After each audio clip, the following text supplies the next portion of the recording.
On YouTube. Welcome to watching my video today. It is May the 4th, so may the 4th be with you. The 4th be with you. And we're going to play a little bit of Battlefront. And while we're playing, we're going to talk just a little bit about basic physical activity. So not even talking, going to the gym, lifting weights, doing all these sort of, more complicated things for people if they're not used to exercise and physical activity. Then, that's going out on a limb, but we're just talking about basic physical activity.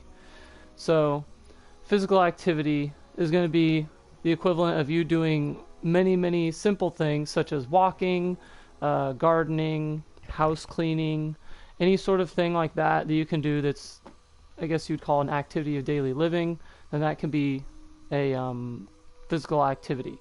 So why am I talking about it? Here in America, at least, and I know in many other first world countries around the world, a hallmark of our first world status is our deaths by certain diseases that are not experienced in the third world, i.e. cardiovascular disease, metabolic diseases, issues like that. So in our first world country, you have these issues because we have all these luxuries and all these wonderful things that make life easy, but also make it a little bit more dangerous because of the lack of physical activity that we get. So that's why I wanted to talk a little bit about it today, while we're going to be killing stormtroopers, or, maybe killing some rebels. Speaking of killing, what's the #1 leading cause of death in the United States and many other first world countries around our world? You'd be correct if you said heart disease. Oh, it looks like I'm going to be killing Empire. There we go. So I'm going to need my rebel loadout and something else fun with a jetpack. You're like, holy crap, he just keeps jumping back and forth. Physical activity, killing the bad guy.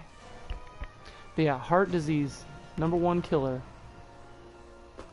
for many first world countries. One of the things about it is it's somewhat preventable. See what kind of loadout do we want to go with. Charlie LB. And we'll go with some ion shooting things. So when I say cardiovascular disease is somewhat preventable, what I'm getting at with that is there's many different things that lead into cardiovascular disease being a problem, and a lot of those can be affected by the things we do every day, the things that we eat, not getting shot in the head, the things that we eat, our physical activity level, getting these healthy decisions implemented into our lives, which can keep us from having heart disease. So today I'm just wanting to address physical activity portion. So physical activity, I'll get into a little bit later in the definitions and what you can do, but physical activity, oh, it's Bosk, I'm not going to kill him. See, if this were RL, then he would be heart disease, and he'd be winning every single round. And he'd only be getting better over time, as our first world lives get easier. So physical activity can help you to burn calories, which should be, a fairly simple thing to grasp. It helps us burn calories, which helps us keep our weight down, helps keep us in shape. Physical activity also can help with your lipid levels, your cholesterol levels. Now why does that matter? Because a lot of what plays into heart disease is atherosclerosis, that word's so difficult to say, which is the hardening of the arteries with buildup of plaque. So the plaque builds up in your arteries. It's going to be trouble. The plaque builds up in your arteries, which makes it harder to get the blood flowing through your arteries, flowing through your heart, your arteries, veins, everything like that. Sorry, I got tongue twisted thinking about this bad guy. Imagine the hose in your front yard, and you put that kink in it, and all that pressure is building up at that kink, and then you let go and it blasts out at whoever you're intending to blast with your hose in the front yard. But that's what's happening when you build up plaque in your heart with cholesterol. So can you imagine that sort of pressure blasting against your very thin arteries and veins and such? Can you imagine what that pressure does to these parts of your heart? If you've ever had like a needle stuck in your arm for, giving blood or anything like that, these veins, these arteries, these things are like spaghetti noodles. They're so weak. They're not strong things. So having that sort of pressure blasting against them can be very damaging over time. So, saying all that to say, cholesterol, or the bad cholesterol, LDL, buildups. Let's kill this guy. LDL cholesterol buildup in your arteries is going to cause that pressure, which is going to be bad for your heart, which puts more strain on your heart, which is another thing leading into heart disease. Boom, right? So anyways, physical activity can help with your cholesterol. It can help lower your bad cholesterol and can even help increase your good cholesterol, the HDLs. And good cholesterol, not all fats are bad. Coconut oil is good for you. Olive oil, certain nuts and seeds, not specifically peanuts. Aren't they technically a legume? Another word I don't like. Can I shoot this yet? No, I can't. So yeah, physical activity help with your cholesterol, help maintain your weight, burn extra calories off. Dang it. So yeah, anyways, I mean, it's not, so what I say, control your weight, reduce your risk of cardiovascular disease. There's another one. Reduce your risk of type 2 diabetes metabolic syndrome. And that's the type of diabetes you can control, not the type 1 that you're born, you know, with the predisposition to. I thought I gotta run right in here. That's so weird. Physical activity can also strengthen your bones, strengthen your muscles. All this stuff's very important over the longevity of your life. So, yeah, I mean, that's one of the last big benefits of it, is you can live longer if you do more physical activity. So, now, what kind of physical activity can we do, or what counts of it? You know, I mean, you're asking me, how much physical activity do I have to do? You know, an hour a day, every day, all the time. No one has time for that, right? Or how much physical activity do I need to do, and at what level? So, for physical activity, light to moderate physical activity, which is, again, the light would be more along the lines of just walking. Let's hit this guy. Oh, man. Light physical activity would just be walking at a very normal pace. You can still talk and have a good old time.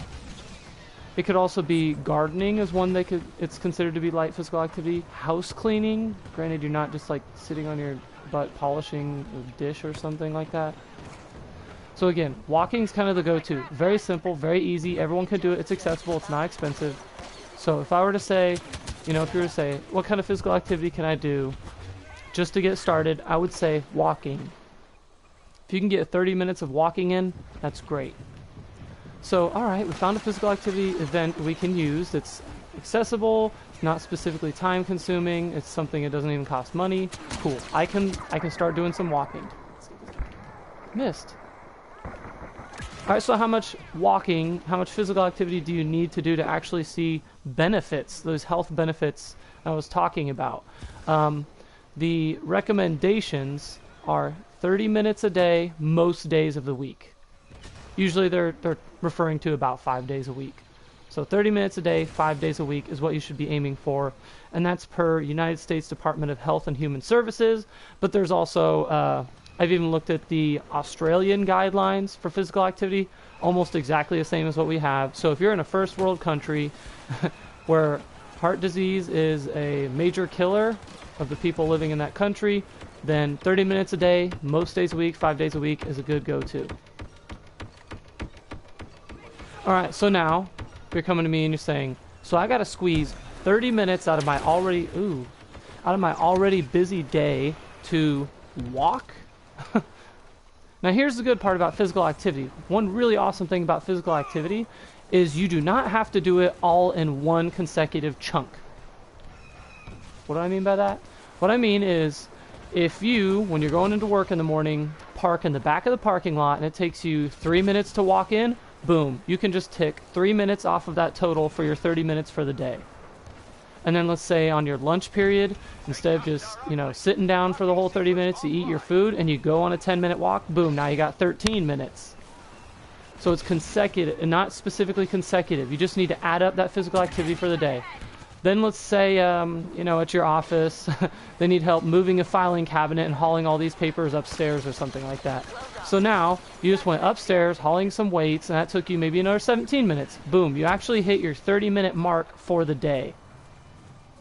Perfect, right? That's not even really going out of your way to do much of anything. You parked a little bit further away when you went into work. You had to move the filing cabinet upstairs, you know, and carry the papers, and then you just walked a little extra on your lunch break, and you hit your 30-minute mark. Boom. So it's that easy. Physical activity is not that difficult. You can squeeze it in fairly simply. Oh, hang on. Oh, I'm supposed to be attacking that walker, huh? Just zoned out talking about all that stuff. So anyways, 5 days a week, 30 minutes a day, fairly simple, you can do it. Now the only kind of caveat I have to that is, that does not mean that everything else is sort of just balls to the wall. That, oh, I did my 30 minutes of physical activity today. I can go ahead and have 6 beers and eat burgers for lunch, and then sit for the rest of the day. No, no, no. Sitting, bad juju. There's actually some research coming out stating... There's actually research coming out stating that if you sit for 8 hours a day at your job, that 30 minutes of physical activity is not enough to counteract the negative side effects of all that sitting. So, anyways, if you're not sitting down for 8 hours a day, then getting that 30 minutes of physical activity 5 days a week, you'll actually start to see health benefits which can help you live a longer life. Not too bad, right? So I hope that's some useful information for you today on May the 4th. May the 4th be with you. That is so difficult to say without that lisp. Force was not with me right there. May the Force be with you, and have a good one. Take care.